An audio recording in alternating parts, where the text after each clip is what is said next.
watched part one of my deep dive into the disturbing documentary that's on Lifetime called Where is Wendy Williams, you'll know that we talked about episodes 1 and 2 of the documentary. You know, where has the money gone that Wendy had? Why was she put in a conservatorship? You know, who is this guard? So many different questions surrounding this documentary, surrounding Wendy's health and what's going on. Well, now, in this episode of Damien After Dark, we're doing part 2 of the deep dive.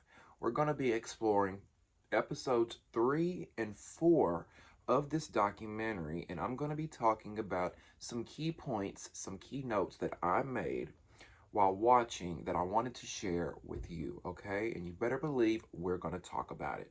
Welcome back to Damien After Dark. If you're new here and you have not subscribed yet, please click the subscribe button down below this video and also the thumbs up button to like this video. That helps me get into the algorithm, and I would appreciate that so much if you would like the video and help me out, okay? Now, also join the conversation. That's one of the most important things over here on the channel is you guys and your participation. So make sure you get in the comment section and you leave me your thoughts and opinions on what you thought about episode 3 and 4 of this documentary on Lifetime.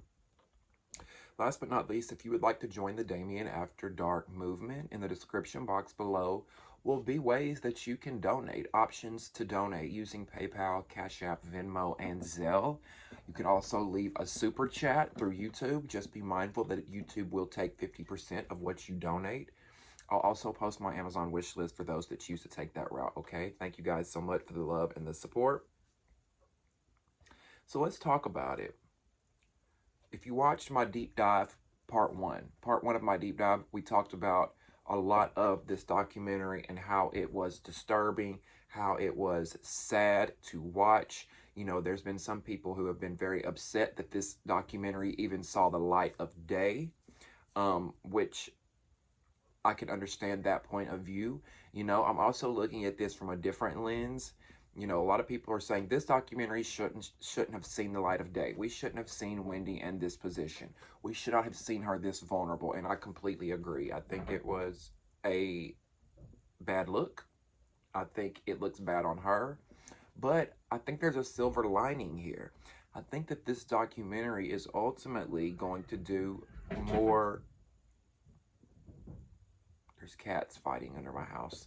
Anyway, I think this documentary is going to do more good than bad, okay? And I say that to say, I think this documentary is bringing a light to these conservatorships, right? We saw the Free Britney movement and how that worked. The noise that people made about Britney Spears and the conservatorship that she was in.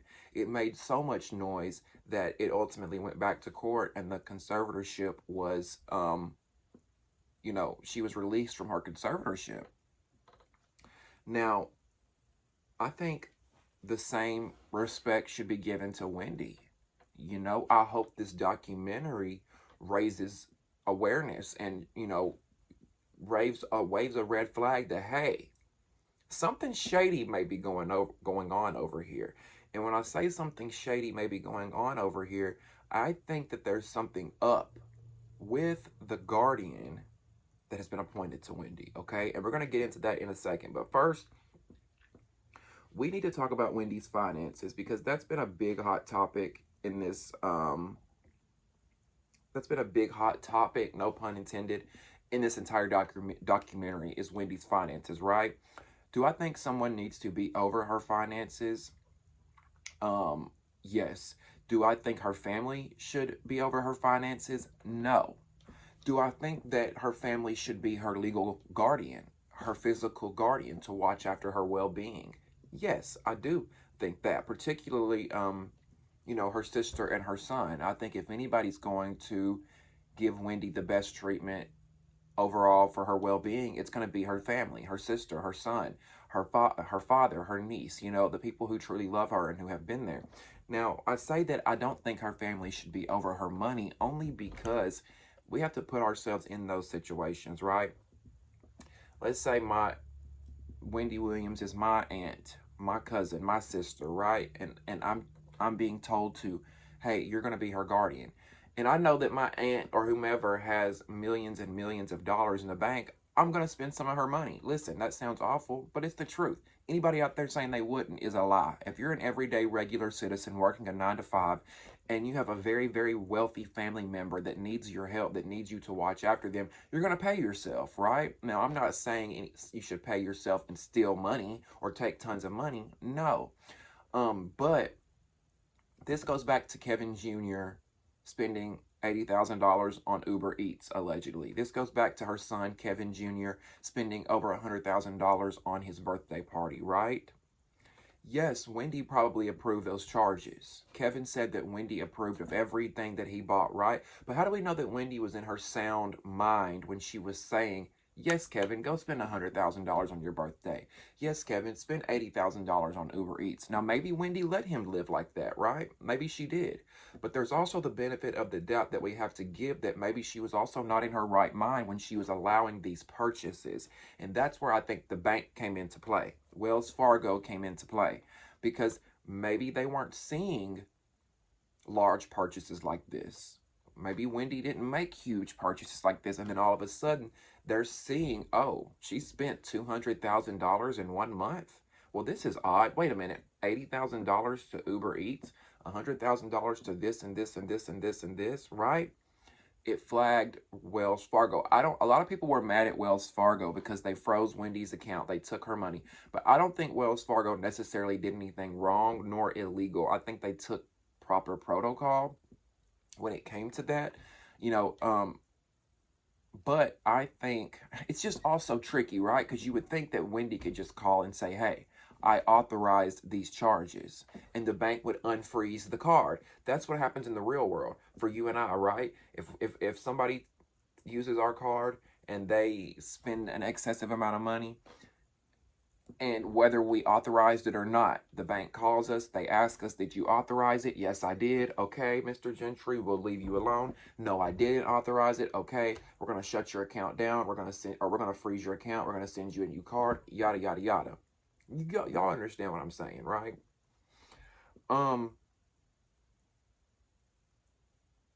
The problem that I have with this whole situation with Wendy and the guardianship is why did they not... Okay, I understand having someone over her finances that's not her family, right? Because listen, money does things to people. Large sums of money do things to people. It tempts people. So that's again why I'm saying I don't think the family should be over the money. Not saying that they're not trustworthy. Not saying that they wouldn't do the right thing. However, I think an outside party should be over her money, and someone, more than one person, I think it should be a team of accountants that watch this money. That way one person is not doing shisty business behind the scenes. Because that's what I think is going on with Wendy's now guardian. We're going to get into that. I think that there's some funny business going on here. But I just don't get why they didn't appoint her family to be her. Okay, so the financial conservatorship and the guardianship are two different things, right? Just because someone is over her finances doesn't mean they have to be over Wendy physically. However, the court appointed this conservatorship to be over everything. Wendy's money, her well-being, her medical, all that, right? My thing is, why couldn't they have hired the guardian for the money, hired an accountant, a financial whatever for the money, and then, okay, Wendy, we're going to send you with your family so they can watch after you, right? And then the accountant or the financial guardian issues money out every month for Wendy to live off of, for Wendy to eat, to spend. That way nobody is spending excessive amounts of money. Does that make sense? That way years down the road, her fortune is still there. We're not gonna give the family access to the money. We're gonna issue Wendy $5,000 a month, $10,000 from her account a month to live off of. That way, if she does come back to her normal self, which I don't think is gonna happen, she still has her fortune, right? So let's talk about this guardian, because after Kevin Jr. spent all that money, Kevin Jr. is the son, after Kevin Jr. was spending all this money, Uber Eats, the birthday parties, yada, yada, yada. And not only that, but Wendy's ex-husband, Kevin Hunter, Kevin Sr., he's also getting alimony child support, or not child support, but he's also getting spousal support, right, from Wendy. And at the same time, he was allegedly stealing money from her. So the bank is seeing all this. Y'all following me? And in 2022, they strip Kevin Jr. of his guardianship role. In 2022, they say, Kevin Jr., you can no longer be responsible for your mother. And they also told him, if you bring your mother back to Florida, if you come get your mother, X, Y, and Z, you will face kidnapping charges. Imagine that, right? Imagine that. You want the best for your mom, and a total stranger is going to take her, and you can't see her. And if you do try to bring her with you, you're going to face kidnapping. I just feel like it's all so wrong. I get there's laws in place for these guardianships and things like that, but I feel like it's so wrong to tell someone that. I could see if Kevin Jr. had been doing a lot of, malicious things, had stolen all his mother's money, had done, really bad things. But this is a young man that loves his mother, and I don't think it was right for them to keep him away from her when she's sick and vulnerable like this, and possibly in her last days. So they appointed a guardian, a legal guardian, to Wendy in 2022, okay? And this guardian's name is Sabrina Morrissey, all right? Now, this is Sabrina Morrissey, okay? They've got this older white woman who has no idea, never met Wendy a day in her life, over Wendy's finances, her medical, everything. This woman is over everything when it comes to Wendy, and they've never met. Now, granted, I get that the woman may have a career or a resume in this guardianship, conservatorship thing. However, that doesn't mean that you're a great person. That doesn't mean you're going to do the right thing. That doesn't mean that just because you're a guardian or a conservator, that money don't tempt you, Miss Sabrina. Because according to the streets been talking when it comes to Miss Sabrina Morrissey. Okay? And how she's done some questionable things. All right. Now, according to thecut.com, in January 2022, Wells Fargo successfully petitioned to have Williams placed under temporary financial guardianship, writing in a letter to the court that the bank had, quote, strong reason to believe that she is the victim of undue influence and financial exploitation. This came after Williams had gone down to Miami to stay with her family.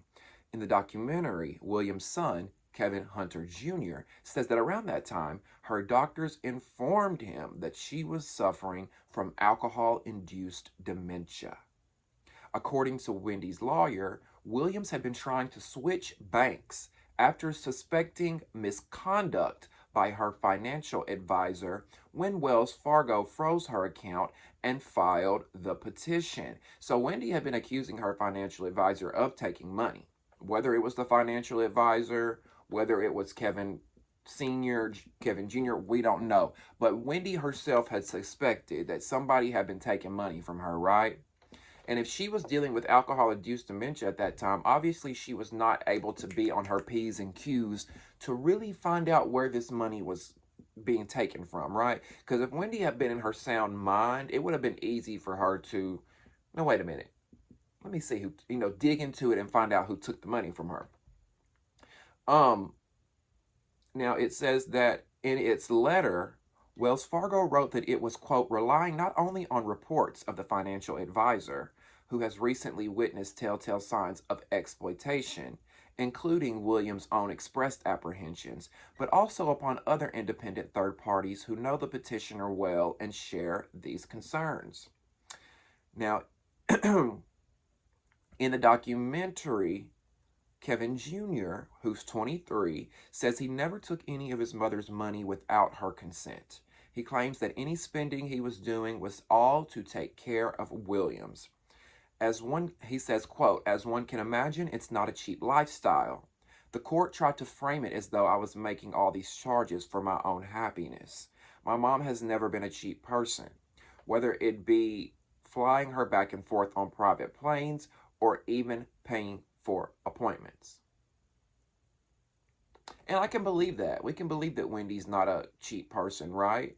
We saw her in the documentary when she went to LA. She asked her manager, or she asked Sean Zanotti, the publicist, when they were going out to eat, "Is the restaurant high end? Is it a high end restaurant?" Now, I'm assuming that's Wendy speaking. I don't know if that's the dementia speaking.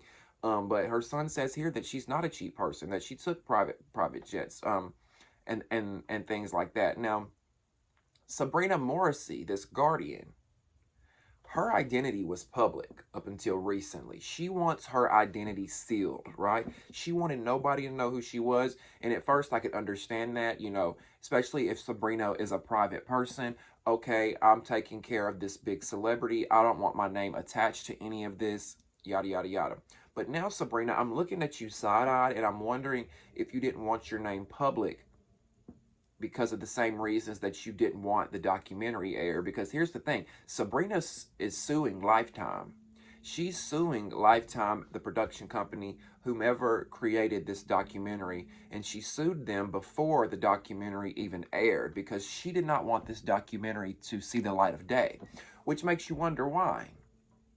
What does Sabrina have to lose in this situation if this documentary airs? Unless she's hiding something, unless there's some funny business going on.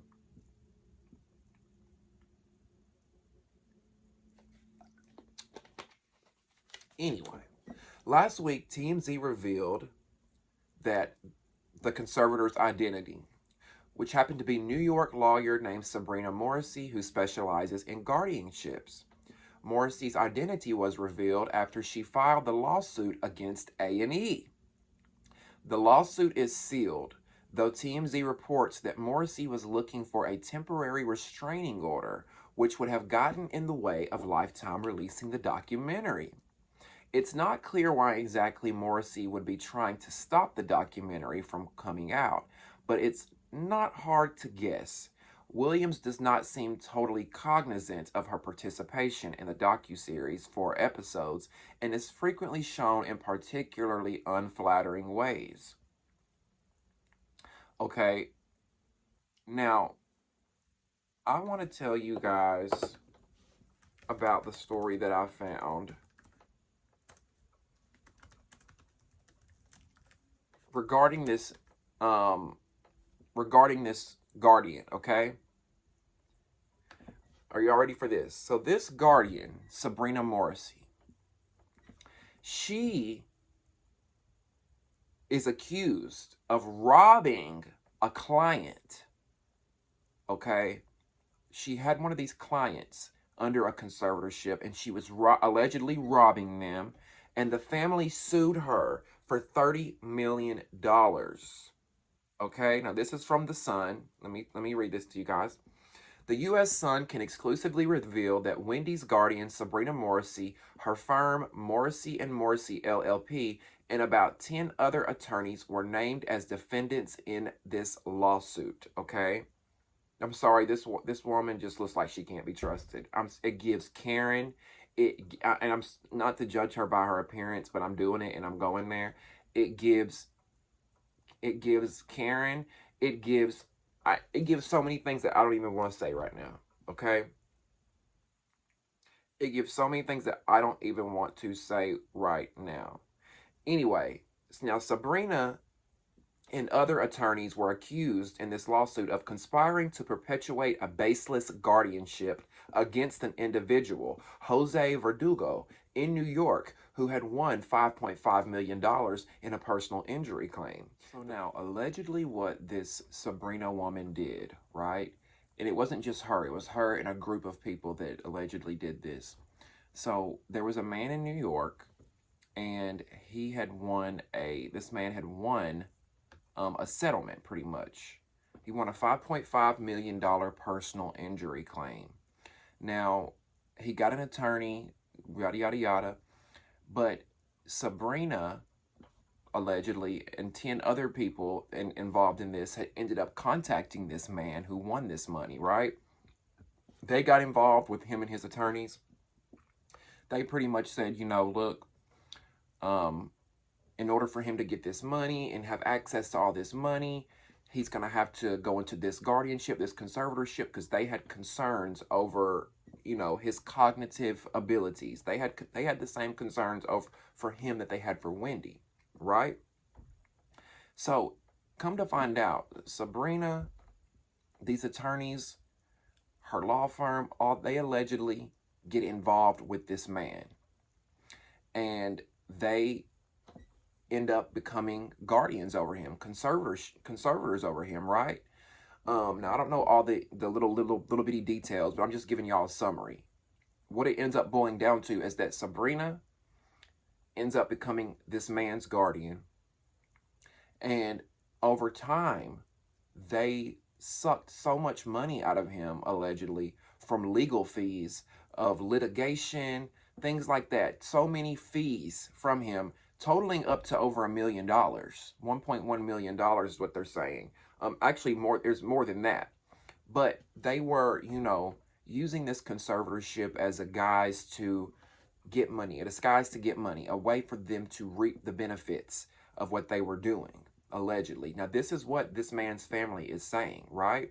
And that's why they've got this $30 million lawsuit, because they said, look, you put my dad in a conservatorship when he did not need it. Now, a lot of you may be saying, well, how did this man get in a conservatorship if it had to go through the courts? Well, according to this lawsuit, they say that a lot of this was an inside job, that the judges were working with Sabrina. Everybody was working together. And listen, it's not far-fetched, right? In this world, there are a lot of things going on behind the scenes, whether you want to say it's conspiracy or not. In the government, people are pulling strings and contriving and doing things together. In law enforcement, you don't think there are police officers and people in law enforcement who are working together to try to get their way? Oh, I know your uncle, I know your brother, so I'm going to get him out. You know what I'm saying? XYZ, there's so much foul play going on in our world when it comes to these positions that have higher authority, attorneys, judges, policemen, things like that. There's always shady fucking business going on. And that's why I think, not only do I think, I'm in fear for Wendy and her money. I have a feeling that we're going to hear more out of this story. I have a feeling, and I hope not, that this woman could possibly be up to some shady business when it comes to Wendy and stealing her money. Because here's why I say that. Number one, why did Sabrina want the documentary blocked? Why did she not want it aired? Why did she go so far as to sue A&E, right? We've heard the family, we've heard other people say they didn't want the documentary aired, but nobody has sued. But Sabrina felt the need to sue. Why did she feel the need to sue? Why can Wendy's family not call her? Why can Wendy only call them? Why is the phone number private when Wendy calls? Why can't Wendy's family know where she is? Why is that a big secret? Why is that sealed? I have so many questions. Something about this doesn't smell right. It stinks really bad, right? I have a feeling this Sabrina woman is taking advantage of Wendy through her position as a guardian. I really do. And also, another interesting fact is, according to Wendy's best friend, y'all know Wendy's best friend that appeared in the documentary, the one from California with the short hair and the glasses, she said something that was very interesting. She did an interview with Chris Cuomo on News Nation, and she said that the conservator will literally ignore Wendy, ignore friends, ignore family. The conservator said that Wendy will order breakfast, for example, because Wendy doesn't have access to her money, right? So she will call the conservator and tell her what she needs. And the friend said that Wendy will order her breakfast at 8 a.m., and that the food won't even get there till noon, 1 o'clock. That the conservator doesn't respond to calls, ignores, just, completely ignores everybody, cuts off communication with everyone. And to me, something is off with that. And my thing is the conservator, is Sabrina, is she the only person that has access to this money? Because to me, that's dangerous. And that's why I say there needs to be multiple people who have access to this money, who can see what's going, who can see what's coming. That way, hopefully, somebody in there has a moral compass to where if somebody is doing shady business, they can sound the alarm on it and say, whoa. Do y'all know what I'm saying? Because having one person over millions and millions and millions of dollars, I don't care if that is your profession, that's tempting and that's dangerous. It's just sad that nobody can be trusted with this woman or her money. The family has to be looked at sideways. The conservator has to be looked at sideways. Her team has to be looked at sideways. You know, her New York City apartment that we famously know of, the one that she got after her divorce. The Guardian sold that, put it on the market and sold it. Didn't tell the family, didn't tell anybody. Not that she has to, but you would think you would want to communicate these things to her family. Let her family know this is what's going on. If I was a guardian or I was a conservatorship, or I was a conservator, I would want to let the family in on every decision that I'm making so they feel welcome, so they feel comfortable with what's going on, so they don't feel like a stranger has just stepped in and taken over their loved one's life.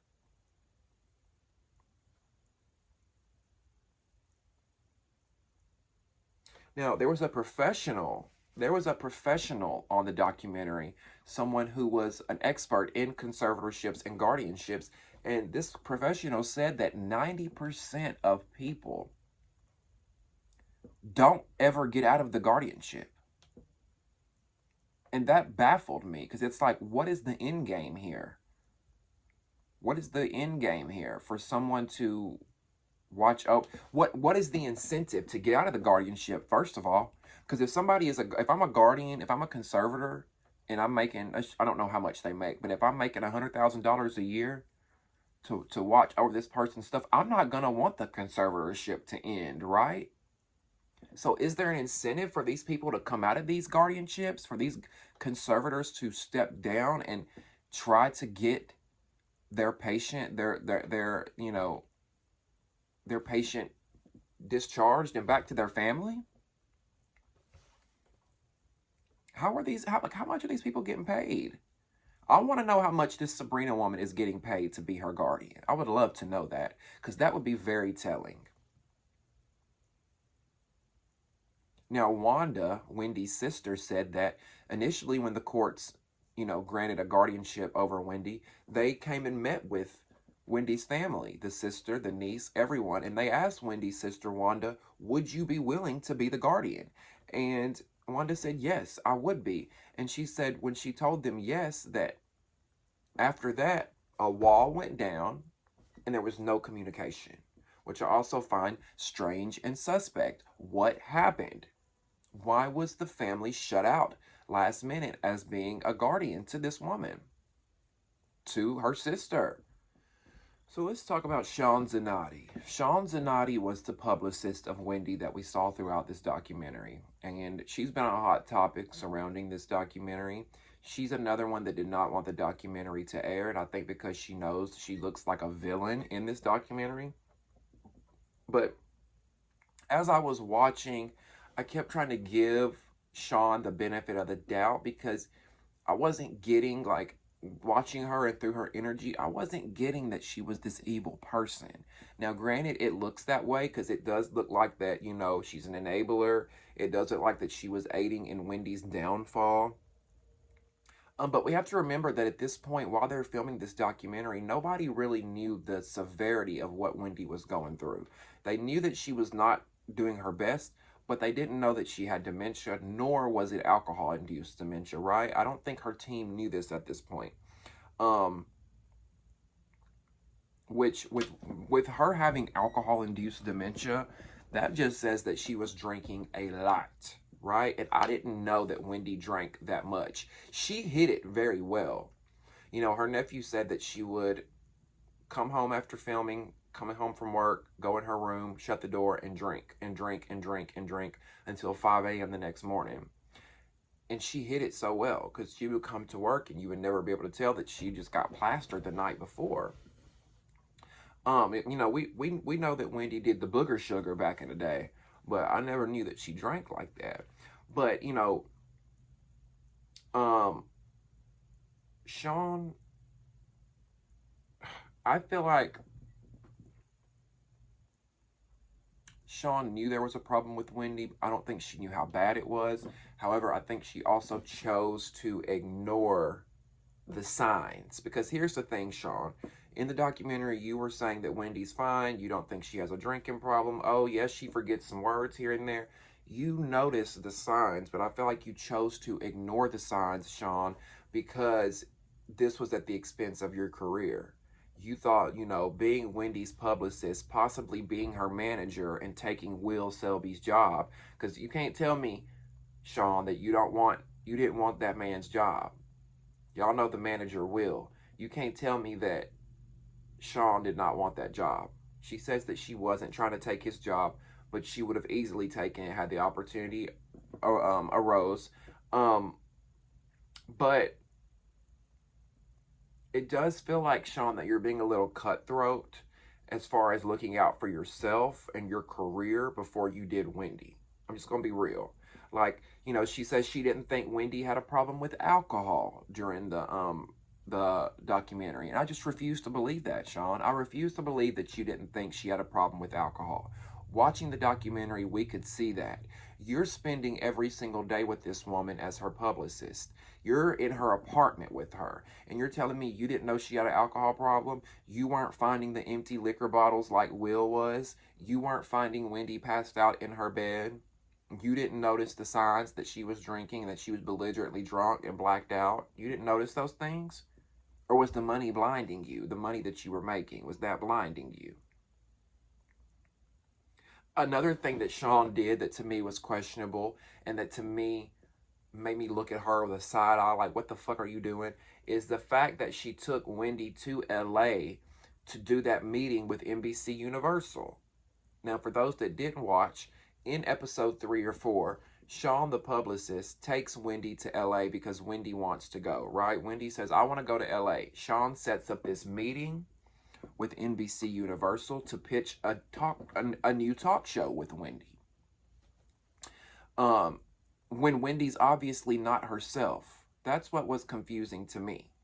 But I go back and forth because I'm like, did Sean know the seriousness of her illness at the time of that meeting, right? Because here's the thing, when you watch the show, yes, you can tell that Wendy's off, but there are also times where she comes back to herself and she seems like normal Wendy, but then she'll veer back off and she'll say something out of this world, right? I don't know. I'm confused. Or Sean, did you have an inkling of what was going on and you just chose to ignore it so the money could keep flowing in? Because it just seems like Sean was in denial, you know, saying, oh, Wendy's bouncing back. And that may have been the perception. The perception may have been that Wendy was bouncing back, because I know that's what the documentary was originally supposed to be about, right? Wendy originally wanted to do this documentary. She wanted her family to be involved before all the medical things started happening.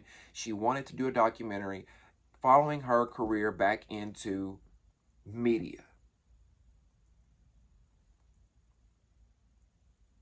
But one of the things for me when it came to Sean, the publicist, and Wendy, that would have been a telltale sign that something was going on was when they were in LA and Sean was driving Wendy around and Sean says, hey, Wendy, while we're in LA, do you want to go to the Oscars? The Oscar Awards, right? And Wendy says, the Oscars? What's the Oscars? That would have been a telltale sign to me that something is wrong. Wendy Williams, the queen of media, the one who has reported on the Oscars for years, talk about the Oscars fashions, and all of a sudden she don't know what the Oscars is? Sean, that should have been a wake-up call. Hello, wake up, bobblehead. That should have been a fucking telltale sign that something was going on. I mean, Sean, do you even know Wendy? Did you watch the show? Or did you just apply for this job because it was a celebrity and you wanted the clout, the money, or whatever? Like, I get she's a publicist, so she's going to work with celebrities, but I'm just questioning her true intentions right now. Like, you took that meeting at NBC, you took Wendy into the meeting at NBC, and Wendy took her shoes off in the meeting and showed the executives her feet and her lymphedema. Like, that should have been enough, Sean. The LA trip that they went on had so many telltale signs, had so many red flags, that I just refuse to believe now that Sean didn't have a clue that something was going on.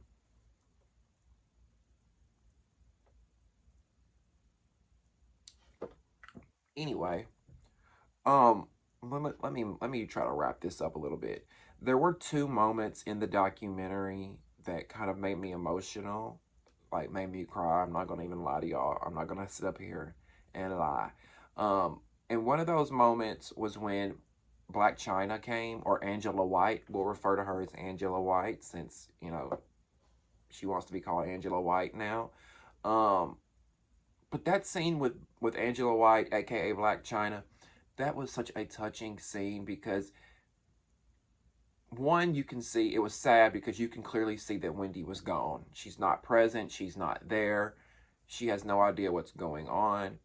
Um, which is another thing that makes me side eye these producers because they're talking about how they didn't know she had dementia. But y'all filmed scenes like this with Black China where it's like she's obviously shot out, gone, right?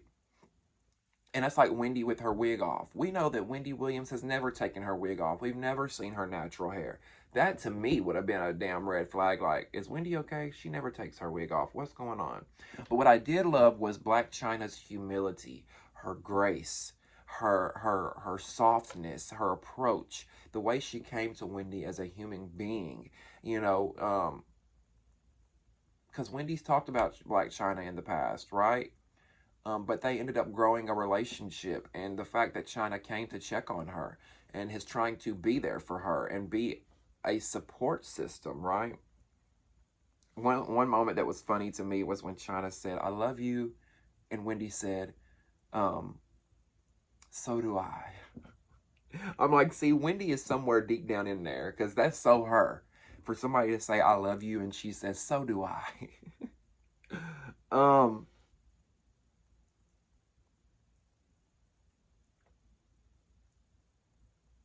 Oh, and another moment that made me cry was when Wendy was talking about her son. They were asking her about her family while she was sitting on the couch in her apartment.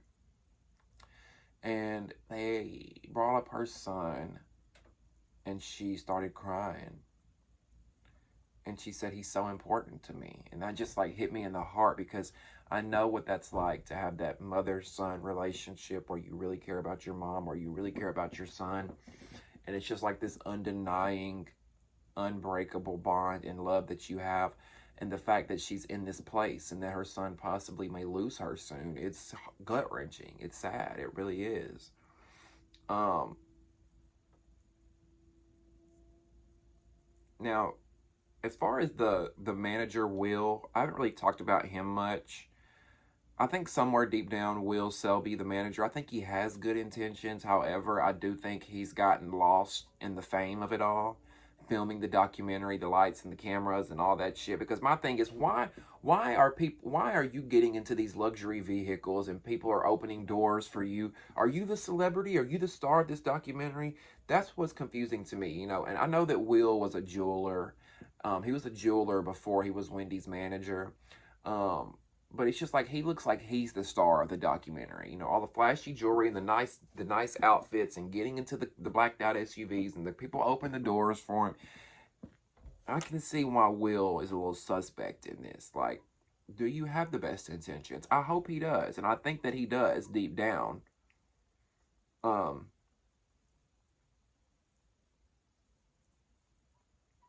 Listen, when it comes to this whole conservatorship, this whole guardianship, all this, with, the only thing I've agreed with the courts is that, when Wendy was placed under conservatorship, they cut off Kevin Sr.'s spousal support. Wendy's ex-husband, right? When they divorced, Wendy had to pay him spousal support. Meanwhile, this man left Wendy for another woman, had a baby on her, all sorts of things. So that's the only good that I think that came out of it, is that they cut his spousal support off, because Kevin was allegedly stealing from Wendy anyway. And my thing is, you think that you gonna live up with your mistress and live your best life off of your woman's money that you left?